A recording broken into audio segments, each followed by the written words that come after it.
मया अध्यक्षेण प्रकृतिः सूयते सचर अचरम हेतुना आनेन कौन्तेय जगत विपरी वर्तते. Hello friends, this is the 10th shlok of the 9th chapter of Bhagavad Gita, and today we will understand this shlok in detail. So let's first go over its meaning. So the shlok says, Maya adhyakshena prakriti, which means I preside over nature. Suyate sachar acharam, which means manifesting it, moving and stopping it. Hetuna anena kaunteya, which means due to this, O kaunteya, jagat vipari vartate, which means the world undergoes change. So Shri Krishna is talking about his physical power over here, and what he says is that I am the one who is presiding over this nature, which means that he is the one who is controlling all the different activities, all the different events that are happening in this nature. And what he does is that he starts it and he stops it. He is the one who causes all the actions that are happening, all the events that are happening in this nature, and through that he changes this nature. So basically in the modern times we have understood science quite a bit, and therefore we say that we understand how the physical laws of nature actually work, and we say that physics tells us that law of gravity is like this, the electromagnetic laws are like that, there are the weak force, there's the strong force, and all these different kind of physical phenomena that we have understood. And we say that this nature, it actually works with the predefined laws that this nature is governed with. And so we don't really need God to really explain all these events that are happening in this nature.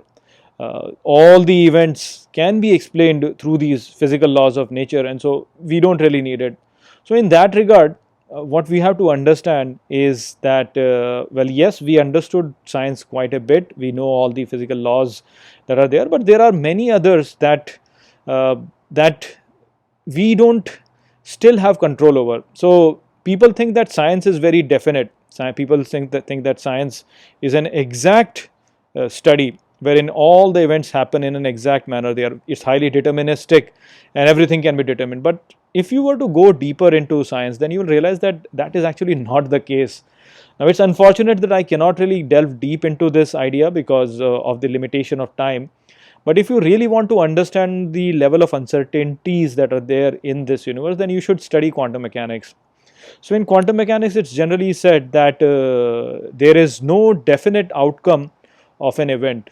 The nature in itself is progressing in the level of uncertainties. So if there is an event that is to happen in future, then the outcome of that event is not really predefined. It's not like if you were to apply a certain force, then the object is going to move with a certain velocity. It's not like that. That's only something that you observe in our day-to-day life over here. But if you were to go to the quantum realm, then the outcome of an event is actually a combination of many different outcomes with their attached probabilities.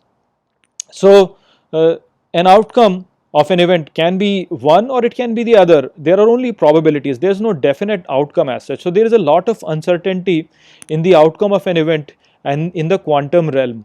And what happens is that when the outcome comes up, what happens is that an observer observes the event, and the physical universe then converges into a particular state which is the outcome, and all the others are eliminated. But there is always an uncertainty beforehand in terms of what the outcome will come out to be. We don't really know what the outcome is going to come out to. We only know that 70% this is going to happen, 30% that is going to happen. And then what happens is that eventually the outcome comes and we say, okay, now it has converged to this state. Let's say the 70% is the one state which it converges to. So there is always that uncertainty in the outcome. So when there is this uncertainty in the outcome, who is the one who is determining this uncertainty? Who is the one who determines that the state is going to converge to that particular state and not the other one? So that is where the divinity then comes into play. That the determining factor over here is the divinity. Now sure, we know that the gravitational law is how it is, the Newtonian laws are the way they are, but on top of that, there are these very small micro fluctuations that are going on. And we have to understand that the eventual outcome in the long term is determined also by these small micro fluctuations. So, as an example, for the gravity itself, you can say, yeah, the force of gravity works the way it has to work. But even if there was a very, very small change somewhere, let's say a comet was coming towards Earth, and while it was passing Neptune, let's say, there was a very small, very, very small change which basically affected the movement of the comet by a very small angle. Well, by the time it comes to Earth, the effect of that small difference in angle can be huge, and that can have a huge effect in terms of the life on this planet.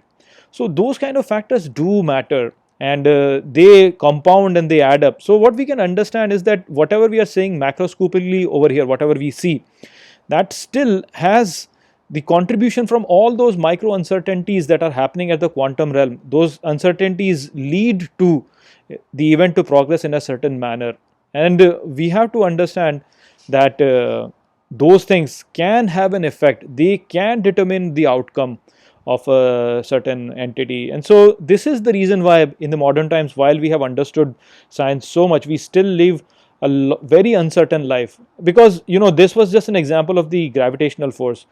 Think about the mental state of beings. The mental state of beings is highly uncertain, and it is determined quite a bit by the divinity which is inside us. So those kind of factors are always there, and therefore the life will always remain uncertain, no matter how much we understand science, no matter how much we understand uh, other fields also.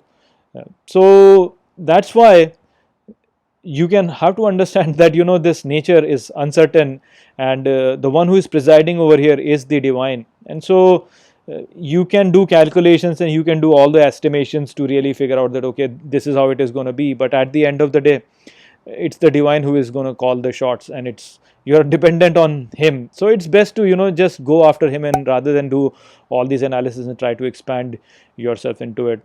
So that is what Shri Krishna is saying over here. I hope that I have explained this shlok well to you. With that, I will close this video. I will see you all in the next video. Take care.